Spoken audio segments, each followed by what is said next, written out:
Today, a full FDA approval sought in ALL, early highlights from the 2017 Genitourinary Cancers Symposium, and confirmation of a new Health and Human Services Secretary brings the Affordable Care Act closer to repeal. Welcome to Enclave News Network. I'm Gina Columbus. A supplemental biologics license application has been submitted to the FDA for the full regulatory approval of blinatumomab as a treatment for patients with Philadelphia chromosome-negative, relapse-refractory B precursor acute lymphoblastic leukemia.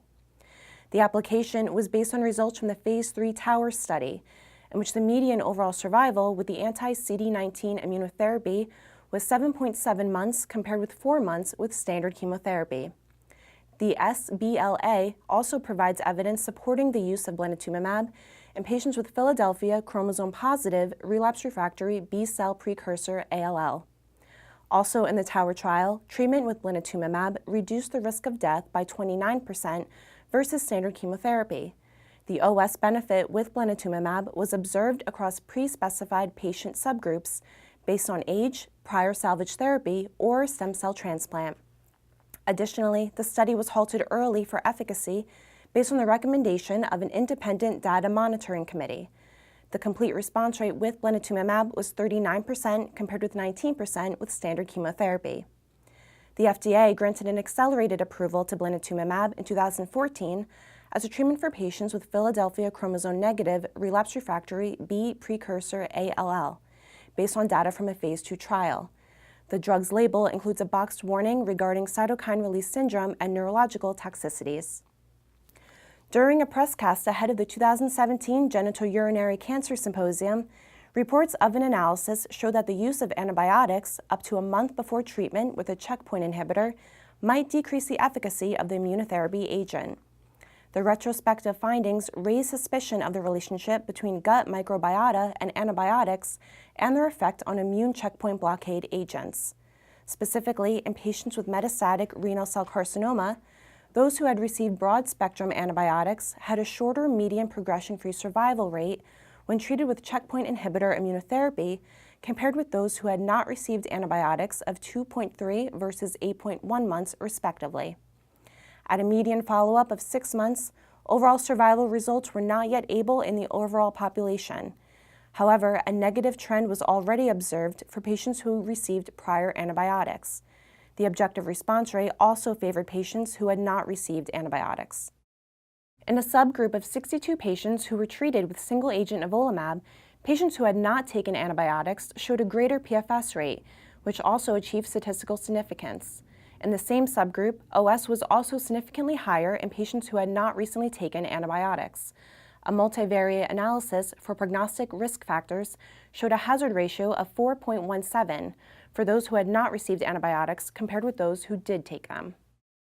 Additional research presented during the presscast found that some patients who had to discontinue their immunotherapy treatment due to an immune-related adverse event still proved to be sustained responders.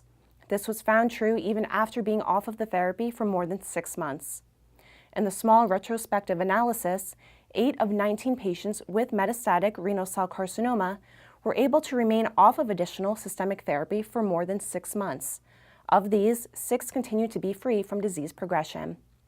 The analysis is based on patients with MRCC who were given treatment at 1 of 5 academic centers, but ceased their PD-1/PD-L1 inhibitor therapy due to an immune-related adverse event. Some reasons for stopping this treatment included joint pain, eye problems, diarrhea, and organ inflammation. 63% of the patients received treatment as monotherapy, and the remainder had their immunotherapy combined with other systemic treatments. In addition to the 8 durable responders, 3 patients were found to be immediate progressors and required more treatment less than 4 months after discontinuing their PD-1/PD-L1 therapy. The remaining patients stopped responding 4 to 6 months after discontinuing treatment. Up to 94% of patients with metastatic castration-resistant prostate cancer have circulating tumor DNA with at least one genetic alteration. The research, which was also discussed during the GU Symposium presscast, suggested that ctDNA could be a non-invasive alternative to traditional tumor biopsies and help personalize treatment in this setting. The findings also showed that a ctDNA assay identified potentially actionable molecular alterations in patients' tumors. There were higher overall numbers of genetic alterations, including changes in the androgen receptor gene, which were associated with poorer treatment outcomes. The most frequently detected recurrent somatic mutations in the assay included TP53, AR, APC, NF1, EGFR, CTNNB1, ARID1A, BRCA1, BRCA2, and PIK3CA. The most common genes with increased copy numbers were AR, MYC, and BRAF. There was an association between higher levels of ctDNA alterations, including AR, and shorter time to treatment failure and survival. And finally, the Senate recently voted to confirm United States Representative Tom Price as Secretary of the Department of Health and Human Services. President Donald Trump nominated Price with the expectation that he will lead the charge to repeal and replace the Affordable Care Act. As head of the HHS, Price will oversee agencies that are responsible for regulating food and drugs, combating public health crises, and sponsoring research. In a statement on the confirmation, the American Society of Clinical Oncology wrote, ASCO looks forward to working with Secretary Price to sustain national investments in cancer research and patient access to high-quality cancer care.